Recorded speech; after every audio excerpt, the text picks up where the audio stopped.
योहान लिबर्ट, ये सिर्फ कोई नाम नहीं बल्कि एक ऐसा कैरेक्टर है जिसने पूरी एनीमे हिस्ट्री को हिला के रख दिया।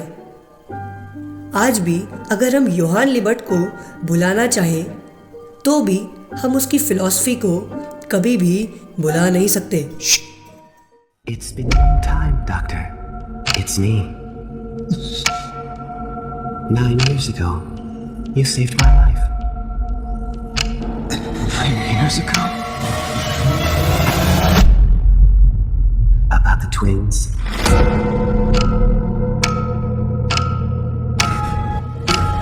Please.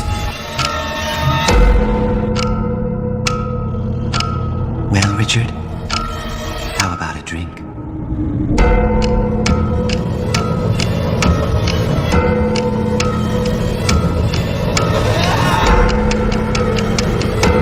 Only one thing's equal, and that is death. जिस तरीके से वो सोचता है, जिस तरीके से उसके थॉट्स हैं, जिस तरीके से वो समझता है, इवन दो उसकी स्माइल भी, ये सब एक तरीके का परफेक्शनिज्म का एग्जाम्पल है। जैसे मानो कि स्वयं डेविल खुद इंसानों के बीच आके रहने लग गया है। जिस तरीके से मैं आपको इस वक्त योहान की पर्सनैलिटी बयां कर रहा हूँ, शायद उसमें भी मुझे काफ़ी हद तक डर लग रहा है। जिस तरीके से मॉन्स्टर एनीमे के राइटर ने योहान की पर्सनैलिटी को लिखा है, उसको समझना बहुत ही डिफ़िकल्ट है। जब आप खुद योहान की पर्सनैलिटी को एनालाइज करने जाओगे, शायद तभी आप ये चीज़ समझ पाओ।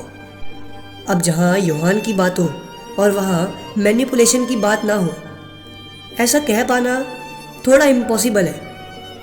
योहान मैनिपुलेशन में जस्ट लाइक गॉड था। वो सिर्फ एक मैनिपुलेटर नहीं, बल्कि कह सकते हैं कि वो एक मास्टरमाइंड मैनिपुलेटर था। You got drunk and shot that boy to death. That's what you said.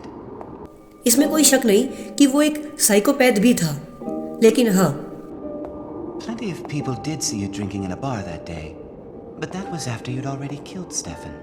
जिस तरीके से सामने वाले के साथ रहकर सिर्फ 2-3 घंटों के अंदर ही Mr. Brown, this charade has gone on long enough. Were you really drunk when you pulled the trigger? उसके बारे में वो इन्फॉर्मेशन निकाल सकता है जो शायद एक साइकोलॉजिस्ट भी ना निकाल पाए। What? You were quite sober, and you were calm. You executed Stefan Yost, and you knew exactly what you were doing. अब योहान ऐसा क्या करता था कि उसे सबके इमोशंस इतनी इजीली समझ आ जाते थे। Is it a lie you told? इसमें कोई बहुत बड़ी बात नहीं है, आपको एकदम डायरेक्टली समझाता हूँ। देखो, योहान कुछ खास नहीं करता था।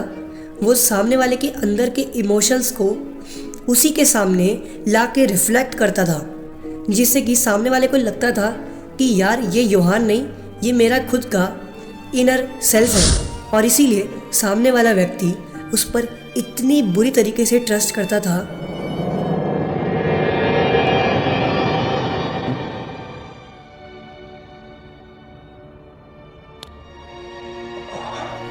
僕のために हम में से बहुत से लोग हैं जो सोसाइटी के प्रेशर की वजह से अपनी रियलिटी को छुपा के रखते हैं, लेकिन योहान जानबूझ के उनके सेल्फ को बाहर लाता था जो वो एक्चुअल में खुद है। अब क्योंकि आप ये जानते हो कि योहान एनीमे हिस्ट्री का एक बहुत ही डिस्टर्बिंग विलन है, और आप ये भी जानते हो कि वो एक मास्टरमाइंड मैनिपुलेटर है, तो हो सकता है कि आपको ये लगे कि योहान बुरा है, योहान की आइडियोलॉजी गलत है, उसकी सोच गलत है, वो बस लोगों का इस्तेमाल करता है। लेकिन अगर हम ये सभी प्रॉब्लम्स को योहान के पर्सपेक्टिव से देखें तो योहान एक्चुअल में अंदर से बहुत ही वीक है। वो अंदर से बहुत ही कमज़ोर है। ये बात में कोई शक नहीं है That's right. कि योहान नाहिलिज्म का एक बहुत बड़ा एग्जाम्पल है। लेकिन योहान एक नहीं है, योहान कई सारे हैं। योहान का चाइल्डहुड बिल्कुल भी आम नहीं था, वो बहुत ही यूनिक था। योहान को बस एक परफेक्ट ह्यूमन बनाने की कोशिश करी गई, कभी ये समझा नहीं गया कि वो बच्चा चाहता क्या है। क्या वो बच्चे को उसकी लाइफ जीनी चाहिए? क्या उस बच्चे की खुद की भी कोई फ्रीडम है या नहीं? बस योहान को इस्तेमाल करा गया। Maybe you didn't forget, maybe you're lying. Is it a lie you tell everyone around you? Yohan की पर्सनैलिटी को और इन्हेंस करे तो योहान की फिलॉसफी सिर्फ 2 चीज़ों पे टिकी हुई है। पहला क्वेश्चन और दूसरा आंसर। योहान खुद में एक बहुत बड़ा फिलॉसफर है। वो सोचता है, उसकी थिंकिंग नॉर्मल लोगों की तरह नहीं है। वो सोचता है कि ह्यूमैनिटी कहाँ तक जा सकती है। वो सोचता है कि सारे ह्यूमन इक्वल क्यों नहीं हो सकते। वो अपने सारे क्वेश्चंस का आंसर खुद ही निकालता है और यही सबसे बड़ी प्रॉब्लम है। जिस इंसान की फिलॉसफी सिर्फ ये है कि वही सही है, शायद वही इंसान सबसे गलत साबित हो सकता है। योहान की भूख कोई छोटी भूख नहीं है, उसकी भूख बहुत बड़ी भूख है। It's not just like desire, power, success. नहीं, उसे कुछ भी नहीं चाहिए।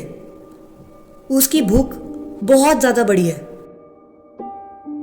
यह सिर्फ हुआ उसकी एक बुक के कारण, जिस बुक का नाम था Once upon a time, in a land far away, there lived a nameless monster. इस बुक ने कह सकते हैं योहान को सच में एक मॉन्स्टर बना दिया। एक ऐसा मॉन्स्टर जो शायद अब पूरी दुनिया को खाने वाला था। इस बुक की कहानी को अगर हम सिंपल वे में जाने तो इसमें एक कैरेक्टर होता है जिसका नाम योहान ही होता है। और शायद यही एक कारण था कि योहान ने या तो खुद को योहान नाम दिया या फिर वो इस कहानी से इतना कनेक्ट हो पाया कि उसने इस कहानी के मेन टॉपिक को ही अपनी आइडियोलॉजी का पार्ट बना लिया। Even you can't tell us apart, can you? Doctor तेनमा जस्ट लाइक मॉन्स्टर एनिमे का एक हीरो। Wow!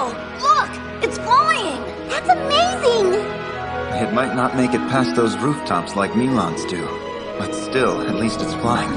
और उनसे कंपटीशन करने के लिए एक विलन जिसका नाम है योहान। डॉक्टर तेनमा और योहान की फाइट कोई फिजिकली तौर पे नहीं होती, उनकी फाइट एक साइकोलॉजिकली, एक मेंटली तौर पे होती है।